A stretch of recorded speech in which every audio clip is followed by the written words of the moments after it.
देखिए, बांग्लादेश की सड़कों पर आजकल एक ही चीज़ देखने को मिल रही है, स्टूडेंट्स का गुस्सा, उनकी चीख पुकार, एक नए तारीख की शुरुआत। क्या आपने कभी सोचा था कि एक देश कुछ ही दिनों में ऐसे हालात में पहुंच सकता है जहां के पीएम को देश छोड़ना पड़े?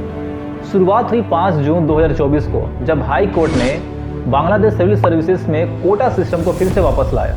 शुरुआती जो प्रोटेस्ट हो रहे थे वो ईद की छुट्टियों की वजह से थोड़ी दिन के लिए रुक गए थे, लेकिन ईद के बाद जब स्टूडेंट्स ने दोबारा आवाज उठानी शुरू की तो ये प्रोटेस्ट पीसफुल नहीं रही, एक जंग में बदल गई। स्टूडेंट्स ने सिर्फ कोटा सिस्टम के खिलाफ नहीं बल्कि पूरी सरकारी मशीन को ही चैलेंज कर दिया।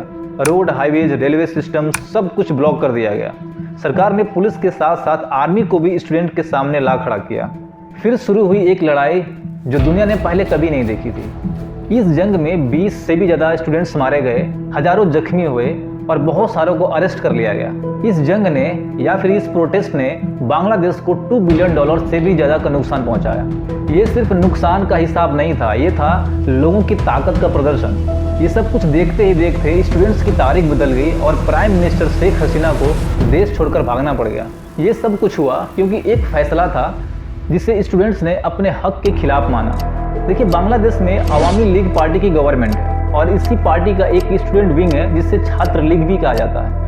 यहाँ स्टूडेंट विंग का मतलब है कि एक ऐसी संगठन या एक ऐसा ग्रुप जो किसी पॉलिटिकल पार्टी से जुड़ा होता है और उस पार्टी के आइडियाज और ऑब्जेक्टिव्स को एजुकेशनल इंस्टीट्यूशंस में प्रमोट करता है। अब ये छात्र लीग के जितने भी मेंबर्स हैं उन्होंने पुलिस की मदद से स्टूडेंट्स पर हमले किए। अब इस मामले में स्टूडेंट जो पहले सिर्फ कोटा सिस्टम के खिलाफ प्रोटेस्ट कर रहे थे, अब वो सरकार की पुरानी पॉलिसीज और करप्शन के खिलाफ भी प्रोटेस्ट करने लगे। आज बांग्लादेश एक नए मोड़ पर खड़ा है। एक मोड़ पर स्टूडेंट की आवाज सरकार को झुकने पर मजबूर कर रही है। अब ये सिर्फ एक कोटा सिस्टम का मामला नहीं रहा, ये लड़ाई है इंसाफ की, बराबरी की और एक नई सोच की। बांग्लादेश में अब जो हो रहा है वो किसी ने सपने में भी नहीं सोचा था। एक तरफ स्टूडेंट का गुस्सा सड़कों पर नजर आ रहा है तो दूसरी तरफ आर्मी ने यूएन की गाड़ियों का इस्तेमाल करके पूरी दुनिया में हलचल मचा दी है। तो चलिए इस वीडियो में डिटेल डिस्कस करते हैं और ये भी जानने की कोशिश करते हैं कि प्राइम मिनिस्टर शेख हसीना को रिजाइन देकर देश छोड़कर बाहर क्यों जाना पड़ा। प्रोटेस्टर्स के खिलाफ आर्मी ने यूएन की गाड़ियों का इस्तेमाल किया और ये खबर इंटरनेशनल मीडिया पर आते ही पूरी दुनिया में यूनाइटेड नेशन का एक बुरा इंप्रेशन गया। अब यूनाइटेड नेशन ने बांग्लादेश से इस हरकत की वजह पूछी।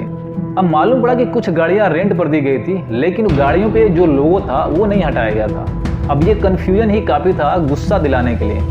अभी प्रोटेस्टर्स का गुस्सा खत्म भी नहीं हुआ था कि 14 जुलाई 2024 को प्राइम मिनिस्टर शेख हसीना ने कुछ रिमार्क्स दिए जो आग में घी का काम कर गया। उन्होंने कहा कि अगर फ्रीडम फाइटर को जॉब में कोटा नहीं दिया जाएगा तो क्या रजाकर्स को दिया जाएगा। अब ये स्टेटमेंट प्रोटेस्टर्स के लिए चिंगारी बन गया। देखिए, इस स्टेटमेंट को आप तभी समझ सकते हैं जब आपको फ्रीडम फाइटर्स और रजाकर्स के बारे में पता हो।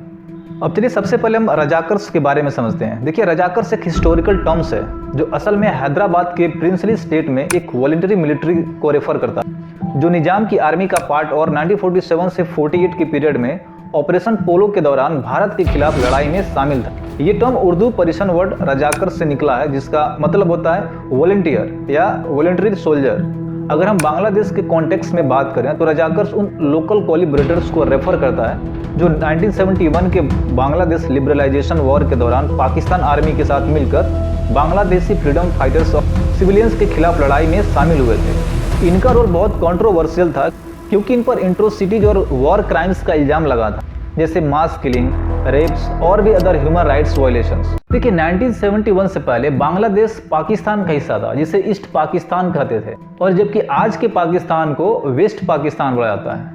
अब इन दोनों के बीच में काफी डिफरेंसेस थे और सबसे बड़ा जो डिफरेंस था वो लैंग्वेज का था।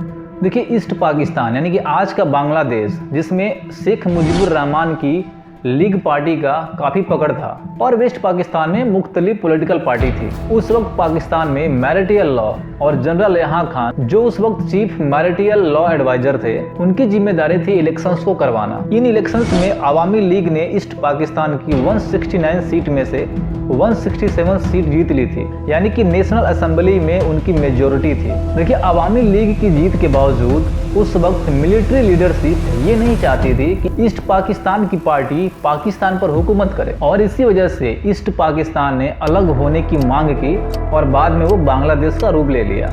और आज हिस्ट्री फिर से अपने आप को दोहरा रही है। शेख हसीना के एक बयान ने पूरे देश को एक ऐसे मोड़ पर लाकर खड़ा कर दिया है जहां से लौट कर वापस आना मुश्किल लग रहा है। तो 7 मार्च 1971 को जब मुजीबुर रहीम ने अपनी तकरीर में पाकिस्तान से अलग होने का इशारा दिया था, तब 23 मार्च को पहला बांग्लादेश फ्लैग ईस्ट पाकिस्तान के घरों पर लहराया था और इसका नतीजा ये हुआ कि मिलिट्री ऑपरेशंस लॉन्च किए ताकि ईस्ट पाकिस्तान को वेस्ट पाकिस्तान से अलग होने से रोका जा सके। फिर बांग्लादेश फोर्स ने पाकिस्तान के खिलाफ अपनी लड़ाई स्टार्ट कर दी और दूसरी तरफ जो लोग वेस्ट पाकिस्तान को सपोर्ट कर रहे थे उनको रजाकर्स कहा गया। जंग के आखिरी 2 हफ्तों में इंडिया ने बांग्लादेश को सपोर्ट किया और यूं ईस्ट पाकिस्तान वेस्ट पाकिस्तान से अलग होकर बांग्लादेश बन गया। आज़ादी के बाद शेख मुजीबुर रहमान जो बांग्लादेश के प्रेसिडेंट बन चुके थे, उन्होंने फ्रीडम फाइटर्स के लिए 30% कोटा रखा। देखिए, लिबरलाइजेशन वॉर के 26 साल बाद फ्रीडम फाइटर्स की रिक्रूटमेंट कम हो गई। फिर गवर्नमेंट ने ये कोटा फ्रीडम फाइटर्स के बच्चों के लिए बढ़ा दी और 2010 में ये कोटा उनके पोते पोतियों तक एक्सटेंड कर दिया गया। लेकिन 2010 के बाद भी सिर्फ 10% फ्रीडम फाइटर्स के वंशज इस कोटा का फायदा उठा रहे थे, बाकी कोटा वेस्ट हो रहा था। इस बीच जो स्टूडेंट मेरिट पर सिविल सर्विसेज की जॉब लेना चाहते थे, उनका कोटा सिर्फ 44%, जो उन्हें काफ़ी नाइंसाफ़ी लगता था। 8 मार्च 2018 को कोटा सिस्टम के खिलाफ एक पिटीशन हाई कोर्ट में दर्ज की गई। उस वक्त प्राइम मिनिस्टर शेख हसीना ने कहा था कि वो पर्सनली फ्रीडम फाइटर्स के फैमिलीज के लिए कोटा रखना चाहती हैं। ये प्रोटेस्ट काफ़ी इंटेंस हो गया, जहां पुलिस और आर्मी को भी इन्वॉल्व करना पड़ा। और रिसेंट डेवलपमेंट ने तो और भी ज़्यादा हलचल मचा दी, जहां शेख हसीना के कंट्रोवर्शियल रिमार्क ने आग को हवा दी। अब स्टूडेंट सिर्फ कोटा सिस्टम नहीं बल्कि गवर्नमेंट की पॉलिसीज और रेगुलेशंस के खिलाफ प्रोटेस्ट करना शुरू कर दिया और आखिरकार शेख हसीना को अपनी कुर्सी को छोड़कर बाहर जाना पड़ा। देखिए, बांग्लादेश सिविल सर्विसेज में कोटा सिस्टम को खत्म करने का पीछे का जो सबसे मेन कारण था वो था शांति लाना, लेकिन ये आगे चलकर कुछ और ही हो गया। 5 जून 2024 को बांग्लादेश हाई कोर्ट ने शेख हसीना के एग्जीक्यूटिव ऑर्डर कैंसिल कर दिए और कोटा सिस्टम को वापस से लागू कर दिया। अब इस फैसले ने एक बार फिर से प्रोटेस्ट को जन्म दिया, जहां स्टूडेंट ने अपने हक के लिए रास्ते ब्लॉक कर दिए। अब जैसे जैसे ये प्रोटेस्ट आगे बढ़ता गया, सिचुएशंस और क्रिटिकल होते गए। 21 जुलाई 2024 को बांग्लादेश के सुप्रीम कोर्ट ने कोटा सिस्टम में बड़े चेंजेस के ऑर्डर पास किए, जहां 40% कोटा था अब 93% कर दिया गया, जबकि फ्रीडम फाइटर्स का कोटा जो पहले 30% था अब वो 5% कर दिया गया। 1% माइनॉरिटीज और 1% मजदूर लोगों के लिए फिक्स कर दिया गया। अब इस ऑर्डर के पास होने के बाद भी स्टूडेंट्स ने अपने प्रोटेस्ट तब तक चलाए जब तक उनके कुछ साथी जेल में बंद थे वो वापस नहीं आ गए। अब आखिर प्राइम मिनिस्टर शेख हसीना को देश क्यों छोड़ना पड़ा, और अगर देश छोड़ा भी बांग्लादेश पर क्या इम्पैक्ट पड़ा, तो चलिए समझते हैं। और सबसे पहला फैक्टर है पॉलिटिकल प्रेशर। अपोजिशन पार्टी जैसे बीएनपी, बांग्लादेश नेशनलिस्ट पार्टी का भारी प्रेशर एक मेजर फैक्टर है। अब ये पार्टी शेख हसीना की सरकार पर लगातार करप्शन के एलिगेशंस लगाते आए हैं और कई बार इनके सपोर्टर ने तो सरकार की जो पॉलिसीज हैं, उनके जो एक्शन वो लेते हैं, उनको पब्लिकली क्रिटिसाइज भी किया है। बड़ी मात्रा में पब्लिक प्रोटेस्ट और सिविल अनरेस्ट ने देश को कैसे मुकाम पर ला दिया है जहाँ स्टेबिलिटी की कमी महसूस होने लगी है। लोगों की बेचैनी हर दिन बढ़ती जा रही है, जो लॉ एंड ऑर्डर को और भी खराब सिचुएशन में ला रही है। हर तरफ प्रोटेस्ट और वायलेशंस के केसेस और भी ज्यादा बढ़ते जा रहे हैं। इंटरनेशनल प्रेशर, इसके साथ ही international community, human rights organisation और फॉरेन गवर्नमेंट्स का प्रेशर भी हसीना सरकार पर है। ह्यूमन राइट्स वायलेशन और फ्रीडम ऑफ स्पीच की इशूज पर इंटरनेशनल क्रिटिसिज्म भी